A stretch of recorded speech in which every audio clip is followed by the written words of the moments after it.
Durante esta semana han estallado sendas patatas calientes que el gobierno tenía encima de la mesa y que pues van a ser tremendamente negativas para su credibilidad y para su imagen, que ya de por sí pues estaba bastante dañada por todos los avatares que han derivado de la declaración del estado de alarma en marzo de 2020.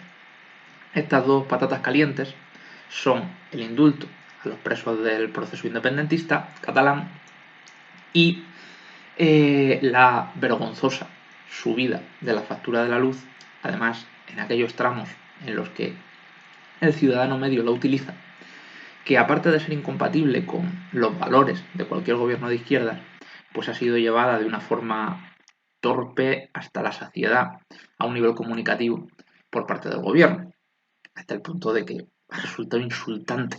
Han resultado insultantes algunas declaraciones de miembros del gobierno pues para la persona que no llega a fin de mes y que va a tener que pagar esto. Es decir, me refiero a cuando Carmen Calvo dice que el problema no está en la subida de la factura, sino que el problema está en quién pone la lavadora. En que una señorona que tiene un sueldazo impresionante le diga eso a una familia que no llega a fin de mes, pues es un insulto, aparte de una prostitución del feminismo. Pero bueno, vamos a hablar de estos temas dando algunos datos interesantes sobre cada uno de ellos. Primeramente hablamos del indulto. El indulto en España se rige por, creo que es un real decreto, de 1870, que cuando se creó todavía existía el Ministerio de Gracia y Justicia, en lugar del Ministerio de Justicia. Y esta norma, pues básicamente lo que hace es regular en qué condiciones se puede indultar a una persona en España. Distingue entre indulto total y parcial. Indulto total exime del cumplimiento de la totalidad de las penas que se impusieron al condenado. Indulto parcial le exime del cumplimiento de una parte de esas penas. En el caso del indulto total, el gobierno está vinculado por los informes, según dice el Real Decreto, por los informes que le haya dado el Consejo de Estado o el Tribunal Sentenciador sobre si procede el indulto. Es decir, no puede indultar en contra de lo que digan esos informes. Por el contrario, en el caso del indulto parcial, el gobierno es absolutamente soberano para indultar a la persona. Bueno, la norma sí que establece algunos límites de que la persona no puede ser reincidente, o de que, pero en el caso de los presos del procés, ninguno de estos límites es de aplicación, porque son, como digo, casos muy tasados que no se refieren a las personas que están, digamos, en esta situación por haber convocado el referéndum, etcétera, etcétera. Bueno, pues entonces, en el caso del indulto parcial, como digo, la libertad del gobierno para indultar es absoluta, porque no está vinculado por lo que diga el informe del Tribunal Supremo. Solo tiene que cumplir un requisito formal: motivar el decreto de indulto y justificar por qué, a su entender, existen causas de justicia, equidad o utilidad pública para indultar a la persona. A lo largo de la historia de los indultos desde la democracia, más o menos un 5% de los indultos se han dado, porque eran indultos parciales, en contra del criterio del Tribunal Sentenciador. Y el Tribunal Supremo, que sí que es cierto que el decreto de indulto del gobierno se puede recurrir al Tribunal Supremo, el Tribunal Supremo puede controlar que se ha cumplido el requisito formal de motivación del decreto. Pero si se ha cumplido ese requisito formal, si el decreto está motivado, el Tribunal Supremo no se puede meter en si realmente existen esas razones de justicia, utilidad o equidad. Utilidad pública o equidad. Tiene que aceptar el criterio del gobierno. Entonces el gobierno lo tiene chupado.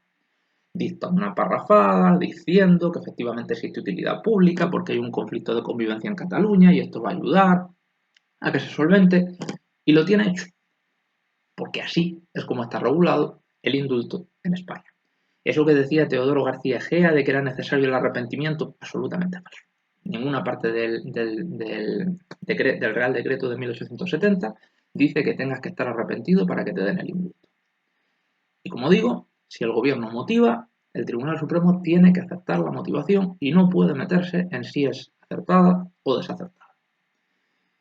A mí lo que me llama la atención es que se metan ahora en la posible injusticia, arbitrariedad del indulto en España y que no tendría que ser así, etcétera, etcétera, cuando a lo largo de las últimas décadas se ha indultado a centenares de ladrones de dinero público, centenares de políticos corruptos, se ha indultado a torturadores, se ha indultado a gente de la peor especie, que evidentemente han cometido delitos muchísimo más graves que los de los políticos del procés.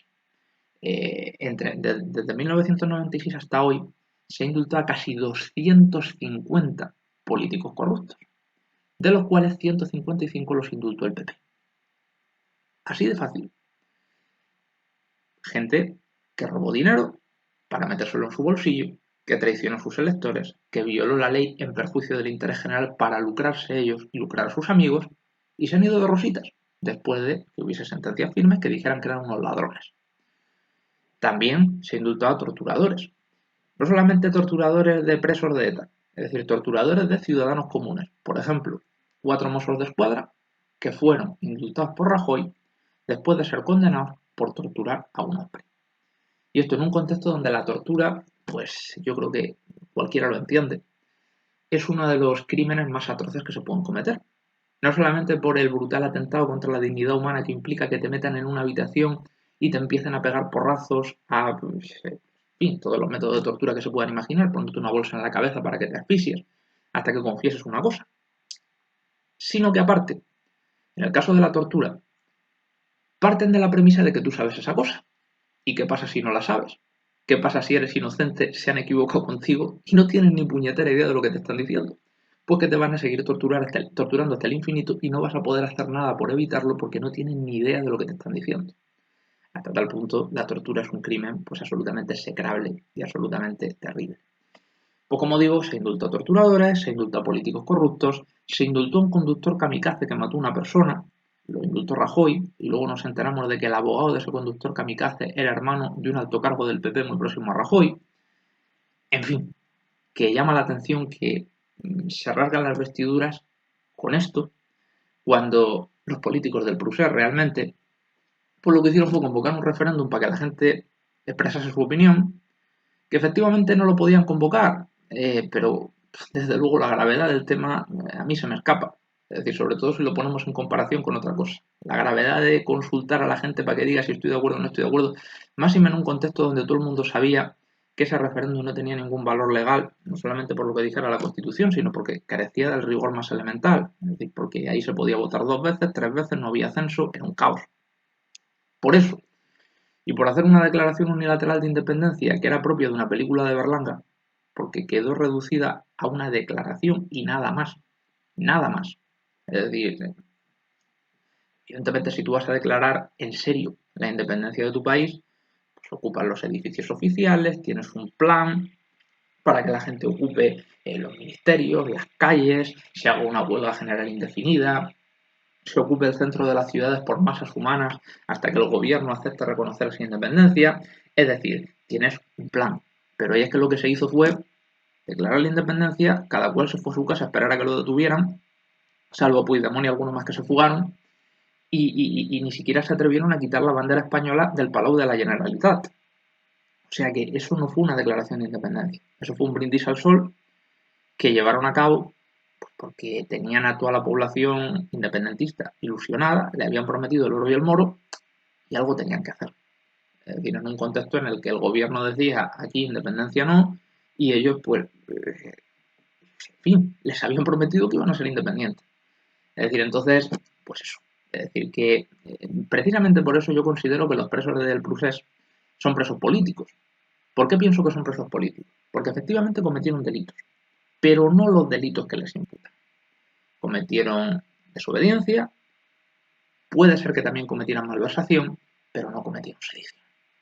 Es decir, organizar una elección, una votación y hacer una declaración vacía en el Parlamento no es sedición. Sería si hubiesen dicho todos los catalanes a las plazas a ocuparlas indefinidamente hasta que seamos independientes. Se paraliza todo, ocupamos los puertos, los aeropuertos, las plazas, los ministerios, todo pacíficamente. Pero vamos a hacer una desobediencia civil masiva hasta que nos reconozcan la independencia. Claro, en esa tesitura sí podría haber habido sedición. Pero hacer una declaración irte a tu casa es una sedición. Entonces por eso entiendo que son presos políticos porque por motivos políticos, es decir, para desincentivar a futuras generaciones a que hagan lo mismo que ellos, es decir, por un fin político, les han impuesto penas desproporcionadas y les han imputado delitos que no han cometido y les han condenado por delitos que no han cometido. Por tanto, la condena es política. La condena se magnifica, se expande artificialmente para generar un efecto desaliento que impida que otra gente haga lo mismo que ellos hicieron, por motivaciones políticas. Pero bueno, es decir, el tema está en que a esta gente la van a indultar, lo cual yo veo muy bien, porque como digo, entiendo que no tendrían que estar en la cárcel, entiendo que en su caso tendrían que haber sido condenados por desobediencia y tal vez por malversación, pero nada más. Y claro, es decir, este indulto, pues evidentemente va a provocar un desgaste de la imagen del gobierno ante la opinión pública, indudablemente, y la derecha luego aprovechar. Es decir, con el tema patriótico, de estar metidos a los catalanes, les han indultado porque dependen de ellos, etcétera, etcétera. Lo cual, si nos referimos al PSOE, lamentablemente es verdad. Es decir, Podemos sí que habría indultado por ideales a los presos del Prusés, pero el PSOE no. El PSOE los indulta porque depende de ellos parlamentariamente. Es la única razón. Es decir, porque todos conocemos la trayectoria del PSOE y todos sabemos que más allá de, bueno, de los elementos decididamente derechistas del PSOE, como el hipócrita este repulsivo de José Bono y los de Castilla-La Mancha y Extremadura y todos estos, más allá de esa gente que podría estar perfectamente en el PSOE es un partido como el PP maquiavélico, que piensa no por ideales, es decir, actúa no por ideales, sino por estrategia política. Y por estrategia política, pues les conviene no dar el indulto, porque van a perder muchísimos votos. Claro, el problema está en que si pierden el apoyo de Bildu y de Esquerra, se quedan en minoría y por eso dan el indulto. Pero bueno, es decir, más allá de que efectivamente la razón por la que dan el indulto sea estratégica, estrictamente estratégica, y que si no dependiesen de Esquerra no lo darían, desde mi punto de vista ese indulto es justo, en la medida en la que los presos han sufrido una condena política. Y, hombre, es decir, yo podría discutir con la gente que dice que es que el indulto no se tenía que haber producido porque es una arbitrariedad, que uno se meta en las competencias del Poder Judicial y anule condenas, que sean... Pero si se hace que se haga para todos, si se hace que se elimine el indulto de la legislación española y que todos los ladrones que indulta el PP vuelvan a la... Bueno, ya no pueden volver, retroactivamente, pero que a partir de ahora el PP no puede indultar a ninguno de sus ladrones, ni a ningún policía torturador, ni a ningún corrupto, es decir, ni a ningún prevaricador.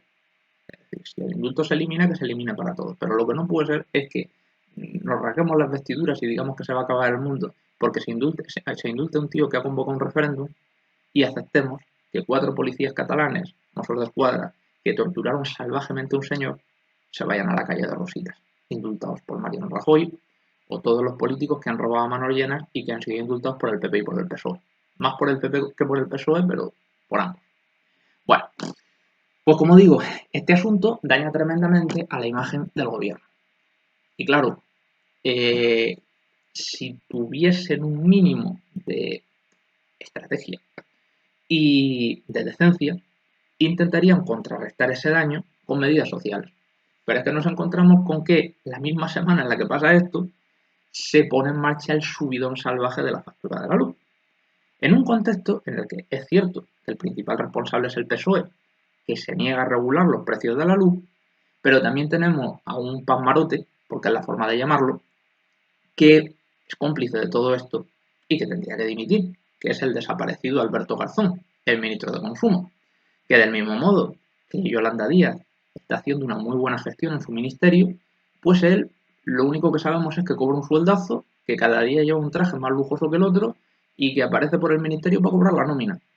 Es decir, pero está totalmente desaparecido, no sabemos de ninguna medida que haya llevado a cabo y ante un escándalo como este, en lugar de plantarse y decir yo como defensor de la clase trabajadora no puedo tolerar esto y o se regula el precio de la luz o dimito, pues él sigue chupando del bote para poder comprarse jerseys de estos con renos y con estrellitas de Navidad muy caros y poder hacerse una foto en el árbol de Navidad con la mujer como hizo el invierno pasado que daba vergüenza. Entonces, claro, es decir, en esta tesitura en la que la obligación de todo gobierno de izquierdas es plantarse, poner en su sitio las eléctricas y regular el precio de la luz y acabar con este atropello, sobre todo teniendo en cuenta la cantidad de familias en el umbral de la pobreza que hay en España y la forma en la que esta subida bestial del precio de la luz pues les va a dejar pues, en una situación que no la van a poder pagar, pues en lugar de poner, digamos, dar un puñetazo encima de la mesa y decir hasta aquí hemos llegado, pues el gobierno saca a Carmen Calvo para decir que el problema no está en la subida de la factura de la luz, sino en quién pone la lavadora, si el hombre o la mujer. Como digo, esto es un insulto para todas las familias que están en esta situación y es una prostitución del feminismo que lamentablemente se ha llevado a cabo muchas veces por este gobierno, por Podemos, etcétera, etcétera, utilizándolo como comodín para intentar desviar la atención cuando se les hacen críticas legítimas. Carmen Calvo, cuando le dicen lo del precio de la luz, saca el feminismo como, pues eso, para intentar desviar la atención, es como el tío al que le están persiguiendo y coge una piedra y la tira para otro lado para que la gente mire para ese lado y mientras tanto se escapa. A eso ha degradado al feminismo. Lo mismo que en Podemos cuando le decían a Pablo Iglesias, oiga, que coloque usted a su mujer de ministra de Igualdad es un poquito... ¿No hay otras mujeres en Podemos que tengan más formación, más experiencia? Y decía, oh, machistas. No, machistas no, es que es tu mujer. Es decir, es que él y daría lo mismo que ella fuera presidenta y que tú fueras ministro y que te hubiese colocado a ti. Es que es muy escandaloso. Es decir, que coloques a tu pareja en lo más alto del gobierno. Cuando la oyes hablar y oyes hablar a otra gente del mismo partido y te das cuenta de que el nivel de formación es muy abismal entre uno y otro y que esas otras personas del partido pues podrían estar ahí haciendo un trabajo mucho mejor del que hace ella. Y qué casualidad que de los millones de mujeres que militaban en Podemos cuando el partido iba bien, pues ella, precisamente ella, sea la más capaz. Cuando además, como digo, observas empíricamente y te das cuenta de que no lo era. Pero como digo, es una prostitución del feminismo que se utiliza para desviar la atención y para que la gente no se dé cuenta pues de que le están robando la cartera o de que se están haciendo cosas poco éticas. Y eso provoca un rechazo de la gente hacia el feminismo por, precisamente por cómo lo predican y por cómo lo prostituyen los teóricos defensores del feminismo. Y también provoca, pues como digo, algo que yo lo vi en un documental sobre la victoria de Trump y me pareció tremendamente revelador porque es que daba en el clavo. Decía, ¿por qué ganó Trump? Porque los demócratas, bueno, entre otras cosas, porque los demócratas partían de la premisa de que una mujer blanca, hija de un abogado famosísimo que está trabajando en una consultora y que tiene un sueldo de $20.000 al mes, está más oprimida que un hombre negro que vive en el Bronx. Es decir, ese feminismo de salón, ese progresismo de salón. Es decir, vamos a hablar del sexo de los ángeles, evidentemente, es decir, también la discriminación hacia las mujeres existe y es algo sobre lo que hay que legislar y que hay que combatir. Pero ese progresismo de salón ya digo, lo que representaba Hillary Clinton, de decir que es que todos los problemas se arreglan si decimos que las mujeres y los hombres somos iguales, cuando hay unos problemas de pobreza y de exclusión social absolutamente brutales, que para solventarlo es necesaria una redistribución de la riqueza y es necesaria una legislación dura contra las grandes empresas y las grandes rentas para acabar con sus privilegios y para colocar a los trabajadores en el lugar que se merecen, con los derechos y con el nivel de bienestar que se merecen. El hablar mucho de feminismo y hablar muy poco del otro fue lo que llevó a Trump a la victoria. Y es lo que representa Carmen Calvo, pues en lo que hizo el otro día. Entonces, bueno, ya se han organizado manifestaciones para hoy para protestar por la subida de la luz, que son absolutamente legítimas. Entonces, como digo, esta semana ha sido terrible para el gobierno y el gobierno es en gran medida culpable de ello. En la medida en la que está permitiendo que la derecha se haga fuerte en aquellos ámbitos que le dan votos, el indulto del procés, etcétera, etcétera, y en lugar de contraatacar con medidas sociales para recuperar la confianza de los trabajadores, pues se dedica a decir que la subida del alumno es un problema, que el problema es si la lavadora la pone el hombre o la mujer. En fin, bueno, no voy a divagar más. Esperemos que en los 2 años que quedan para la convocatoria de elecciones, pues el gobierno sea capaz de corregir este rumbo, porque si no, vamos bastante mal. Bueno, gracias por escuchar.